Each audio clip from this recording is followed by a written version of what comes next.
इसके बाद शीघ्र पूर्वक वह प्रेत नगेंद्र भवन की ओर जाता है और वहां भयंकर वनों को देखकर दुहक से रोता है। दया रहित दूतों के द्वारा खींचे जाने पर वह बार बार रोता है और 2 मासों के अंत में वह दुखी होकर वहां जाता है।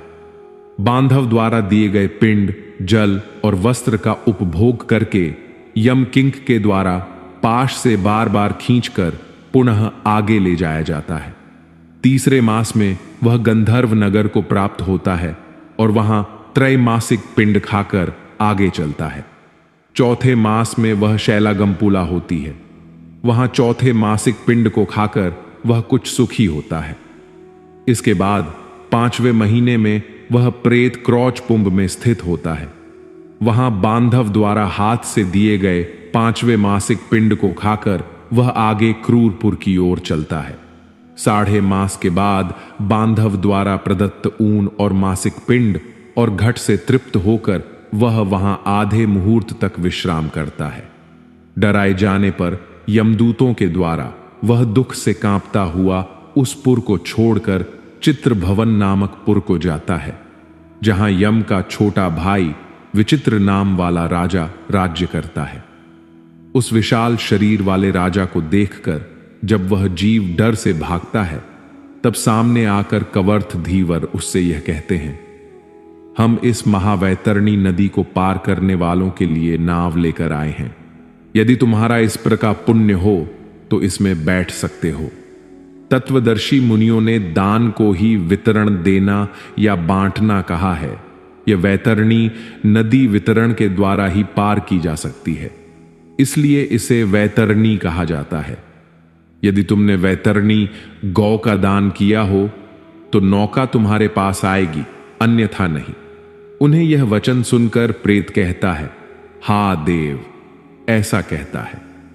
उस प्रेत को देखकर वह नदी खोलने लगती है और उसे देखकर प्रेत अत्यंत क्रंदन और विलाप करने लगता है। जिसने अपने जीवन में कभी दान दिया ही नहीं, ऐसा पापात्मा उसी वैतरणी में डूबता है। तब आकाश मार्ग से चलने वाले दूत उसके मुख में कांटा लगाकर बंसी से मछली की भांति उसे खींचते हुए पार ले जाते हैं। वहां षाण्मासिक पिंड खाकर वह अत्यधिक भूख से पीड़ित होकर विलाप करता हुआ आगे के रास्ते पर चलता है। 7वें महीने में वह बहवा पदपुर को जाता है और वहां अपने पुत्रों द्वारा दिए हुए 7म मासिक पिंड को खाता है। हे पक्षी राज गरुड़, उस पुर को पार कर वह दुखद नामक पुर को जाता है। आकाश मार्ग से जाता हुआ वह महान दुख प्राप्त करता है। वहां 8वें मास में दिए हुए पिंड को खाकर आगे बढ़ता है और 9वां मास पूर्ण होने पर नानाकंदपुर को प्राप्त होता है। वहां क्रंदन करते हुए अनेक भयावह कंदगणों को देखकर स्वयं शून्य हृदय वाला वह जीव दुखी होकर आखंड करने लगता है। उस पुर को छोड़कर वह दूतों के द्वारा भयभीत किया जाता हुआ 10वें महीने में अत्यंत कठिनाई से सुत भवन नामक नगर में पहुंचता है। वहां पुत्र आदि से पिंडदान और जलांश प्राप्त करके भी सुखी नहीं होता। 11वां मास पूरा होने पर वह रौद्रपुर को जाता है और पुत्रा के द्वारा दिए हुए 11 मासिक पिंड को वहां खाता है। 1.5 मास बीतने पर वह जीव पयो वर्षण नामक नगर में पहुंचता है। वहां प्रेतों को दुख देने वाले मेघ घनघोर वर्षा करते हैं। वहां पर दुखी व प्रेत उनाद श्राद्ध के पिंड को खाता है। इसके बाद वर्ष पूरा होने पर वह जीव शीता नामक नगर को प्राप्त होता है। वहां हिम से भी 100 गुनी अधिक महान ठंड पड़ती है। शीत से दुख तथा शुद्ध वह जीव इस आशा से 10 दिशाओं में देखता है कि शायद कहीं कोई हमारा बांधव हो जो मेरे दुख को दूर कर सके। तब यम के दूत कहते हैं, तुम्हारा ऐसा पुण्य कहां है? फिर वार्षिक पिंड को खाकर वह धैर्य धारण करता है। उसके बाद वर्ष के अंत में यपुर के निकट पहुंचने पर वह प्रेत बहु भीतिपुर में जाकर हाथ भर माप के अपने शरीर को छोड़ देता है। हे पक्षी, पुण्य कर्म भोग के लिए अंग मात्र के वायु स्वरूप यातना देह को प्राप्त करके वह यमदूतों के साथ जाता है। हे कश्यप आत्मज, जिन्होंने देहिक, मरणकालिक और दान नहीं दिए हैं वे यमदूत के द्वारा दृढ़ बंधनों से बंधे हुए अत्यंत कष्ट से यमलोक को जाते हैं। हे आकाशगामी धर्मराज, पुर में 4 द्वार हैं, जिनमें से दक्षिण द्वार के मार्ग का तुमसे वर्णन कर दिया। इस महान भयंकर मार्ग में भूख, प्यास और श्रम से दुखी जीव जिस प्रकार जाते हैं वह सब मैंने बतला दिया। अब और क्या सुनना चाहते हो? गरुड़ जी ने कहा, हे केशव, यम मार्ग की यात्रा पूरी करके यम के भवन में जाकर पापी किस प्रकार की यातना को भोगता है वह मुझे बतलाइए। श्री भगवान बोले, हे वेनता के पुत्र गरुड़, मैं नरक यातना को आदि से अंत तक कहूंगा। सुनो, मेरे द्वारा नरक का वर्णन किए जाने पर उसे सुनने मात्र से ही तुम कांप उठोगे। हे कश्यप नंदन, बहुभीतिपुर के आगे 44 योजन में फैला हुआ धर्मराज का विशाल पुर है। हाहाकार से परिपूर्ण उस पुर को देखकर पापी क्रंदन करने लगता है। उसके क्रंदन को सुनकर यमलोक में विचरण करने वाले यम के गण प्रतिहार द्वारपाल के पास जाकर उस पापी के विषय में बताते हैं।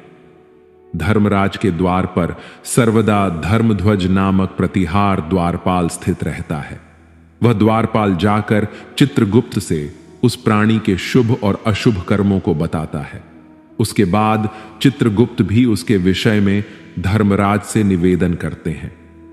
हे तार्क, जो नास्तिक और महापापी प्राणी हैं, उन सभी के विषय में धर्मराज यथार्थ रूप से भली भांति जानते हैं। फिर भी वे चित्रगुप्त से उन प्राणियों के पाप के विषय में पूछते हैं और सर्वज्ञ चित्रगुप्त भी श्रवण से पूछते हैं। श्रवण ब्रह्मा के पुत्र हैं। वे स्वर्ग, पृथ्वी तथा पाताल में विचरण करने वाले तथा दूर से ही सुन और जान लेने वाले हैं। उनके नेत्र सुदूर के दृश्यों को भी देख लेने वाले हैं।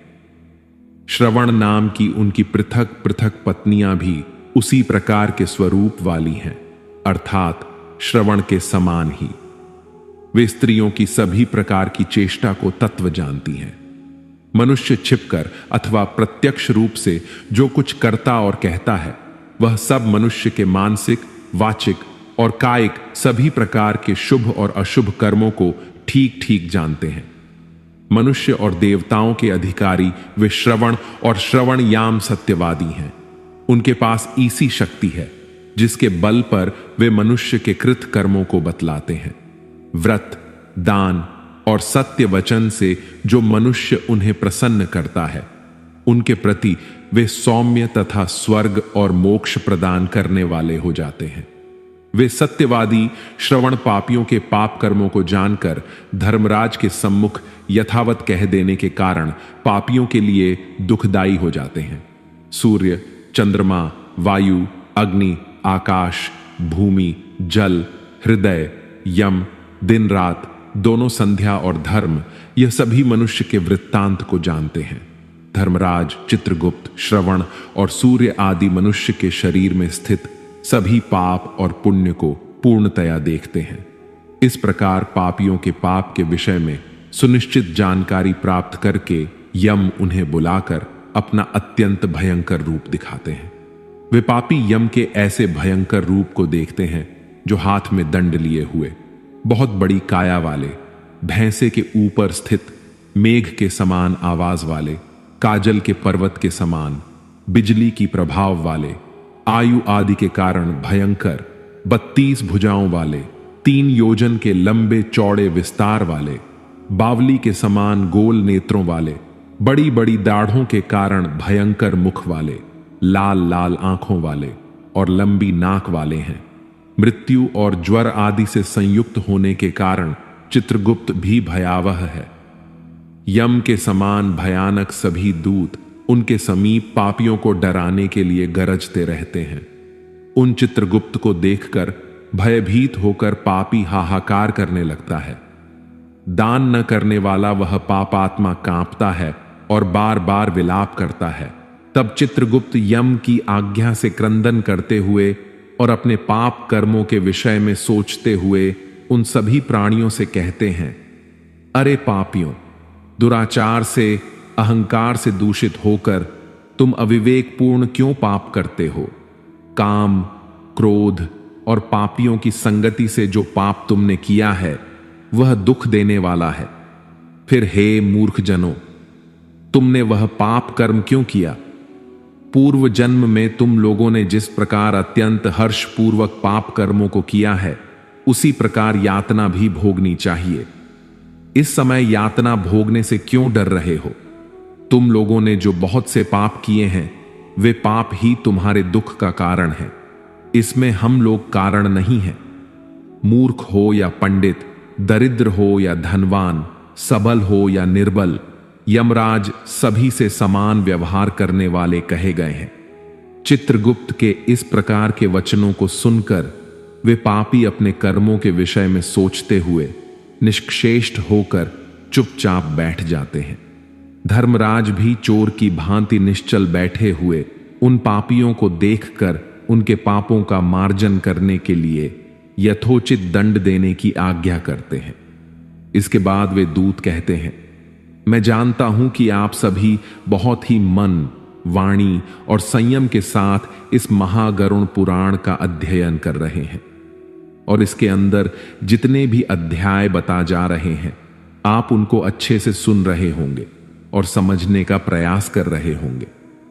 मैं जानता हूं एक बार आपको समझने में दिक्कत होगी, तो मैं आपसे यही कहूंगा कि आप गरुड़ पुराण को बार बार सुनिए। कम से कम 2 से 3 बार जरूर सुनिए और इसे अधिक से अधिक लोगों के पास भेजना हमारी जिम्मेदारी बनती है, क्योंकि हमें अपनी सनातनी संस्कृति को बचाना है और इसका अधिक से अधिक प्रचार करना है। दोस्तों, अगर आप इस गरुड़ पुराण को अकेले देख रहे हैं तो साथ में अपने बच्चों, पत्नी, भाइयों, बहनों और माता पिता को जरूर सुनाइए। निर्दयी दूत उन्हें पीटते हुए कहते हैं, हे पापी, महान, घोर और अत्यंत भयानक नरकों में चलो। यम के आज्ञाकारी प्रचंड और चंक आदि नाम वाले दूत एक पाश से उन्हें बांधकर नरक की ओर ले जाते हैं। वहां जलती हुई अग्नि के समान प्रभा वाला एक विशाल वृक्ष है जो 5 योजन में फैला हुआ है तथा 1 योजन ऊंचा है। उस वृक्ष में नीचे मुख करके उसे सांकल से बांधकर वे दूध पीटते हैं। वहां जलते हुए वे रोते हैं, पर वहां उनका कोई रक्षक नहीं होता। उसी शालमली वृक्ष में भूख और प्यास से पीड़ित तथा यमदूतों द्वारा पीटे जाते हुए अनेक पापी लटकते रहते हैं। वे आश्रयहीन पापी अंजलि बांधकर कहते हैं, हे यमदूतों, मेरे अपराध को क्षमा कर दो। इस पर उन दूतों से निवेदन करते हैं। बार बार लोहे की लाठियों, मुदगर, भालों और बर्छियों से वे अत्यधिक मारे जाते हैं। मारने से जब वे चेष्टा रहित और मूर्छित हो जाते हैं, तब उन निश्चेष्ट पापियों को देखकर यम के दूत कहते हैं, अरे दुराचार पापियों, तुम लोगों ने दुराचार क्यों किया? सुलभ होने वाले जल और अन्न का दान कभी क्यों नहीं दिया? तुम लोगों ने आधा ग्रास भी कभी किसी को नहीं दिया और ना ही कुत्ते तथा कोए के लिए बलि ही दी। अतिथि को नमस्कार नहीं किया और पितरों का तर्पण नहीं किया। यमराज तथा चित्रगुप्त का उत्तम ध्यान भी नहीं किया और उनके मंत्रों का जप नहीं किया, जिससे तुम्हें यह यातना नहीं होती। कभी कोई तीर्थ यात्रा नहीं की, देवताओं की पूजा भी नहीं की। गृहस्थाश्रम में रहते हुए भी तुमने हिंसा नहीं रोकी, संतों की सेवा की नहीं। इसलिए अब स्वयं किए गए पाप का फल भोगो। चूंकि तुम धर्महीन हो, इसलिए तुम्हें बहुत अधिक पीटा जा रहा है। भगवान हरि ही ईश्वर हैं, वे ही अपराधियों को क्षमा करने में समर्थ हैं। हम तो उन्हीं की आज्ञा से अपराधियों को दंड देने वाले हैं। ऐसा कहकर वे दूत निर्दयतापूर्वक उन्हें पीटते हैं और उनसे पीटे जाने के कारण वे जलते हुए अंगार के समान नीचे गिर जाते हैं। गिरने से उस शालमली वृक्ष के पत्तों से उनका शरीर कट जाता है। नीचे गिरे हुए उन प्राणियों को कुत्ते खाते हैं और वे रोते हैं। रोते हुए उन पापियों के मुख में यमदूत धूल भर देते हैं तथा कुछ पापियों को विविध पाश से बांधकर मुदगर से पीटते हैं। कुछ पापी आर्य से काष्ठ की भांति 2 टुकड़ों में किए जाते हैं और कुछ भूमि पर गिराकर कुल्हाड़ी से खंड खंड किए जाते हैं। कुछ को गड्ढे में आधा गाड़कर सिर में बाणों से भेदन किया जाता है। कुछ दूसरे पैरन वाले यंत्र में डालकर इक्षुदंड गन्ने की भांति पहरे जाते हैं। कुछ को चारों ओर से जलते हुए अंगारों से युक्त उलम जलती हुई लकड़ी से ढककर लौहपिंड की भांति धधकाया जाता है। कुछ को घी के खोलते हुए कड़ाही में, कुछ को तेल के कड़ाही में तले जाते हुए बड़े की भांति इधर उधर घुमाया जाता है। किन्हीं को मतवाले गजेंद्र के सम्मुख रास्ते में फेंक दिया जाता है। किन्हीं को हाथ और पैर बांधकर अधोमुख लटकाया जाता है। किन्हीं को कुएं में फेंका जाता है। किन्हीं को पर्वतों से गिराया जाता है। कुछ को दूसरे कीड़ों से युक्त कुंडों में डुबो दिए जाते हैं, जहां वे कीड़ों के द्वारा व्यथित होते हैं। कुछ पापी वज्र के समान चोंच वाले बड़े बड़े कवगीध और मांस भोजी पक्षियों द्वारा शिरोदेश, नेत्र और मुख में चोंचों से आघात करके नोचे जाते हैं। कुछ दूसरे पापी आरण रक्षकों से वापस करने की प्रार्थना करते हुए कहते हैं, मेरा धन दो, मेरा धन दो, यमलोक में मैंने तुम्हें देख लिया है, मेरा धन तुमने लिया है। नरक में इस प्रकार विवाद करते हुए पापियों के अंगों से सड़सड़ाकर यमदूत उन्हें देते हैं। इस प्रकार उन पापियों को सम्यक प्रताड़ित करके यम की आज्ञा से यमदूत खींचकर ताम्र आदि घोर नरकों में फेंक देते हैं। उस वृक्ष के समीप में ही बहुत दुखों से परिपूर्ण नरक है, जिनमें प्राप्त होने वाले महान दुखों का वर्णन वाणी से नहीं किया जा सकता। हे आकाश, 4 गरुड़ नरक की संख्या 84 लाख है। उनमें से अत्यंत भयंकर और प्रमुख नरकों की संख्या 21 है। तामिस, लोह, शंकु, महाररव, शालमली ररव, कुडम, कालसूत्रकर, संघात, लोहित, 10 सविशेष ठकल, कुंभीपाक, संपतापण तथा तपन, ये 21 नरक हैं। अनेक प्रकार के पापों का फल इनमें प्राप्त होता है और ये यम के दूतों से अधिष्ठान नरकों में गिरे हुए मूर्ख पापी अधर्मी जीव कल्प पर्यंत उन नरक यातनाओं को भोगते हैं। ताम्र और अंधता मिस्र तथा रौरवादी नरकों में पारस्परिक संघ से निर्मित कर भोगते हैं। इस प्रकार कुटुंब का भरण पोषण करने वाला अथवा केवल अपना पेट भरने वाला भी यहां कुटुंब और शरीर दोनों को छोड़कर मृत्यु के अंत में इस प्रकार का फल भोगता है। प्राणियों के साथ द्रोह करके भरण पोषण किए गए अपने स्थूल शरीर को यहीं छोड़कर पाप कर्म रूपी पाठे के साथ पापी अकेला ही अंधकार पूर्ण नरक में जाता है।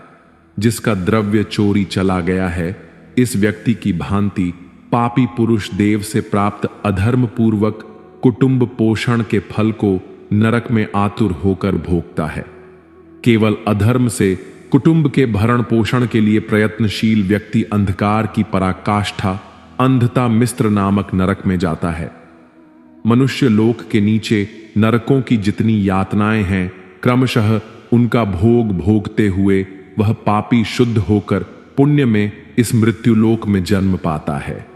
गरुड़ जी ने कहा, हे केशव, किन पापों के कारण पापी मनुष्य यमलोक के महामार्ग में जाते हैं और किन पापों से वैतरणी में गिरते हैं तथा किन पापों के कारण नरक में जाते हैं, वह मुझे बताइए।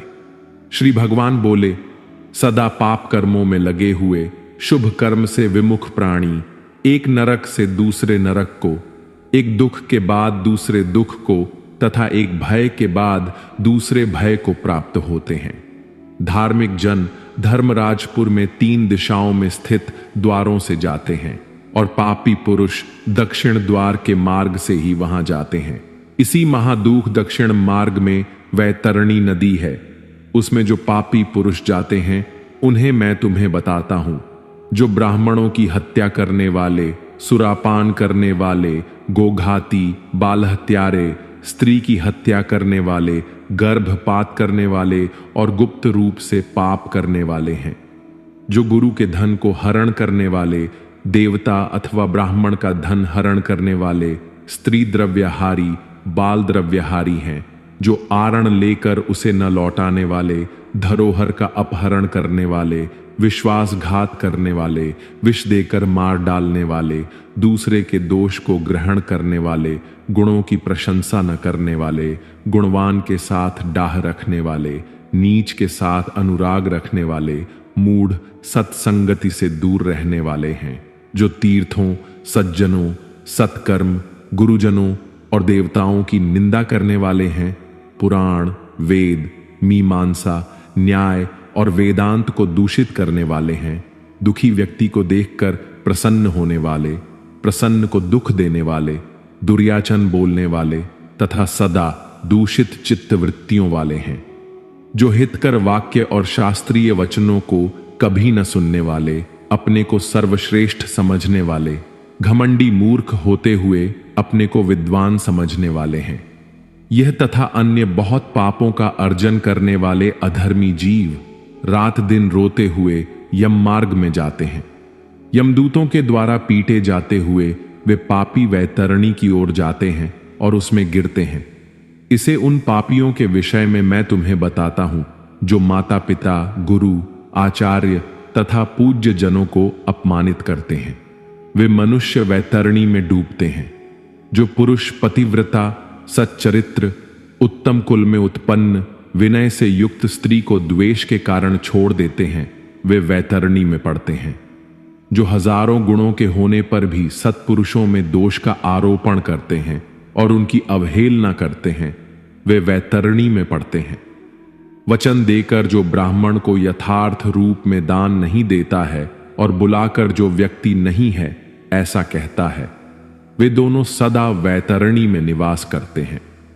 स्वयं दी हुई वस्तु का जो अपहरण कर लेता है, दान देकर पश्चाताप करता है, जो दूसरे की आजीविका का हरण कर लेता है, दान देने से रोकता है, यज्ञ का विध्वंस करता है, कथा भंग करता है, क्षेत्र की सीमा का हरण कर लेता है और गोचर भूमि को जोतता है, वह वैतरणी में पड़ता है।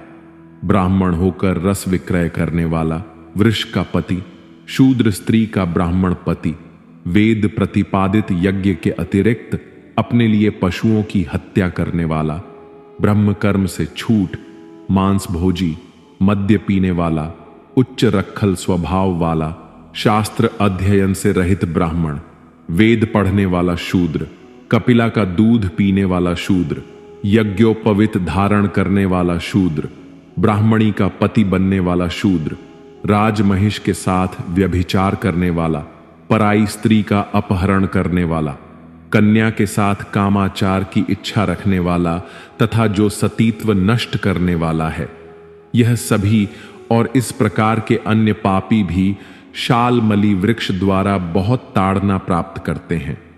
पीटने से नीचे गिरे हुए उन पापियों को यमदूत नरकों में फेंकते हैं। उन नरकों में जो पापी गिरते हैं उनके विषय में मैं तुम्हें बतलाता हूं।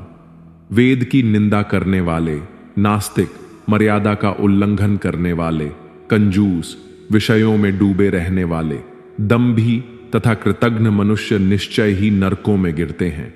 जो कुआं, तालाब, बावली, देवालय तथा सार्वजनिक स्थान, धर्मशाला आदि को नष्ट करते हैं, वे निश्चय ही नरक में जाते हैं। स्त्रियों, छोटे बच्चों, नौकरों तथा श्रेष्ठ जनों को छोड़कर और पितरों और देवताओं की पूजा का परित्याग करके जो भोजन करते हैं, वे नरकगामी होते हैं।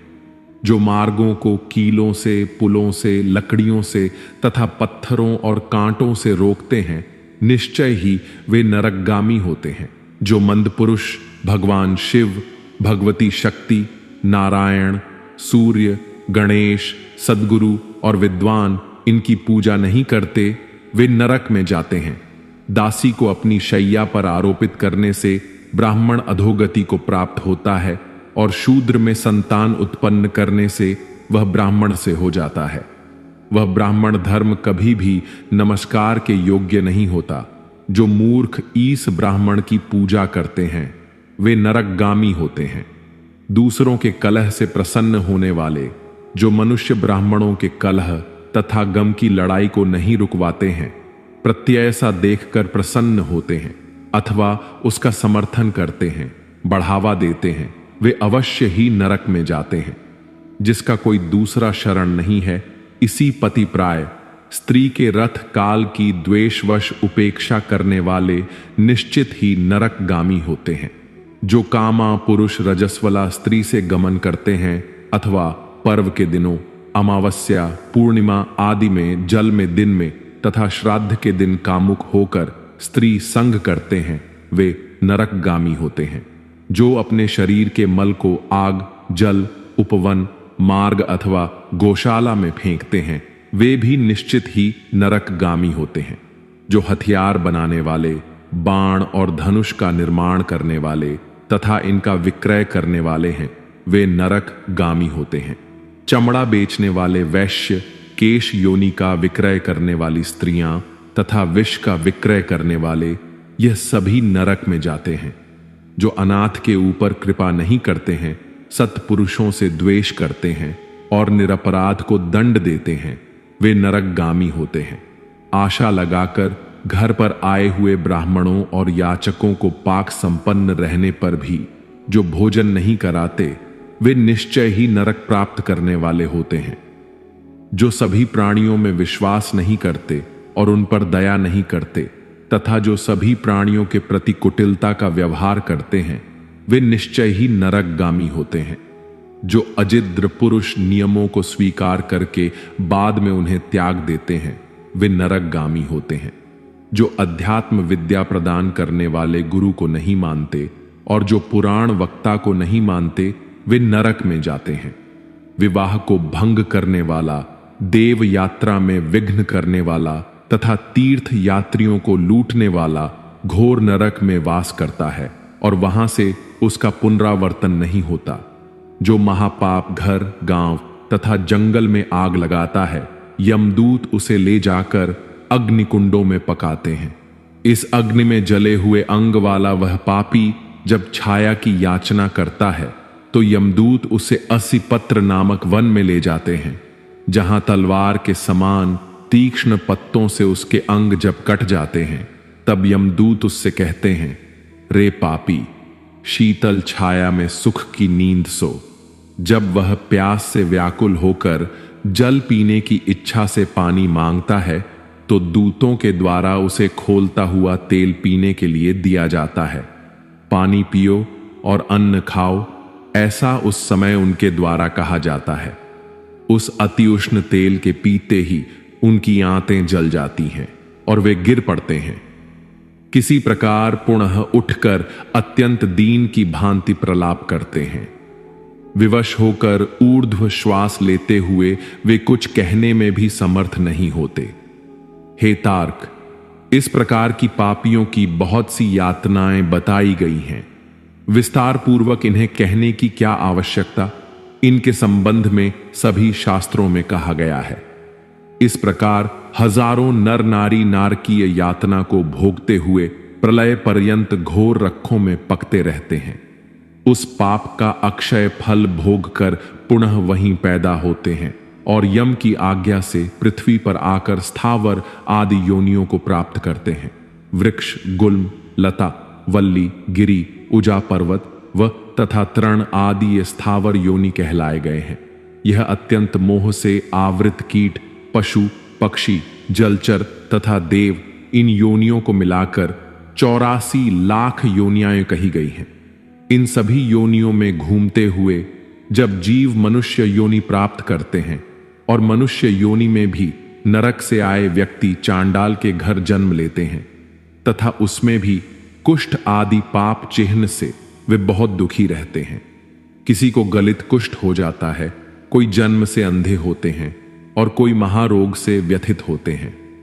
गरुड़ जी ने कहा, हे केशव, जिस जिन पापों से जो जो चिन्ह प्राप्त होते हैं और जिन जिन योनियों में जीव जाते हैं, वह मुझे बताइए। श्री